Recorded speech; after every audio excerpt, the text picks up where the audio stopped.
Hi, Fernando. How are you? So nice to meet you. Nice to meet you too. I'm glad you're wearing blue. Do you like it? I feel I like it's on theme. I am as well. Look at this. We're matching. We get it. Yeah, I had it in my closet and I was debating what I was gonna do, and I was like, this is perfect. It is. Super excited to talk to you today. Thank you so much for giving us your time. Thank you. So I would love to know right off the bat more about the inspiration behind the story of Women in Blue. I know it deals with like significant themes of sexism and misogyny within the police force.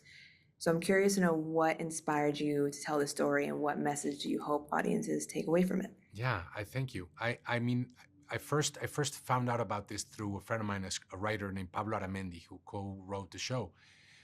He told me about the first female police department, and I immediately thought, like, there's a great story here because, I mean, car chases and investigation and cops and robbers and all these great things.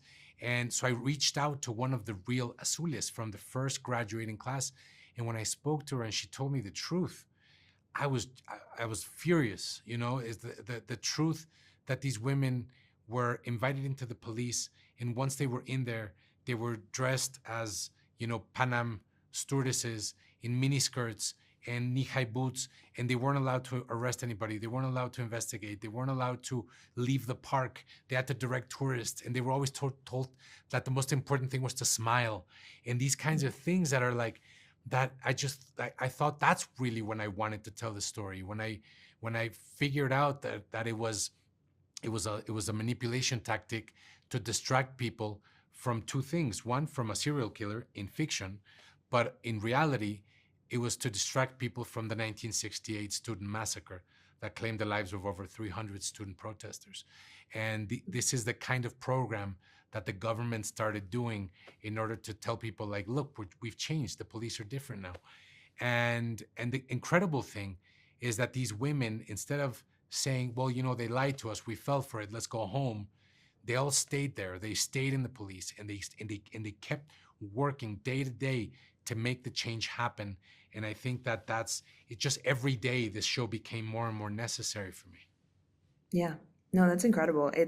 I feel like it's relatively unknown, a story Oh yeah. like that. And I'm curious to know, like, when you discovered the story, what challenges, if any, did you face in adapting a TV series like this and touching on such topics that can be kind of, um, I'm going to say sensitive, or I can't think of the word. I'm going to say sensitive. Okay. Well, somebody, I don't know who, but somebody once said that the only way out is through. Mm, And I think that the sensitive subjects are not to be shouldn't be avoided. I think sensitive subjects that try to inspire honest conversation, I think should be absolutely taken on.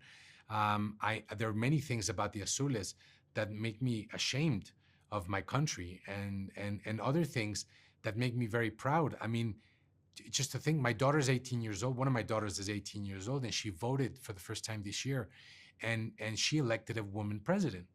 And that was the first time in Mexican history. And plus, just the idea that she had two basically she had two choices of candidates, and they were both women. And I just think that that's incredible for yeah, an 18-year-old in Mexico to think that that's the reality. yeah, And I think that there's a line you can draw from the Azules to our president, that unfortunately, this idea of the women in the police is like a hidden story. Like, nobody knows about it, nobody talks about it. There's not a single statue anywhere in Mexico about that. These women aren't brought to Mexico, to the Congress, to receive medals, to get applauses. They're not celebrated, they're not thanked. And so I think the show is also an attempt to put them in the spotlight, and to yeah, and to have that conversation, because you know I, it's something that, even though it's a shameful part of the government, because it was a trick, it was a publicity stunt, the work that they did was honest, and the work that they did does deserve the recognition, even if it does also shed a light in the betrayal. for sure. And what a conversation to be had. I'm so happy that your daughter got to experience that at such a young Yeah. age. That's amazing. I love the series. That's all the time I have today. But thank you so much for chatting with me, and I'm excited for everybody to watch Women in Blue. Thank you so much. Thank you for watching it. Bye. Bye.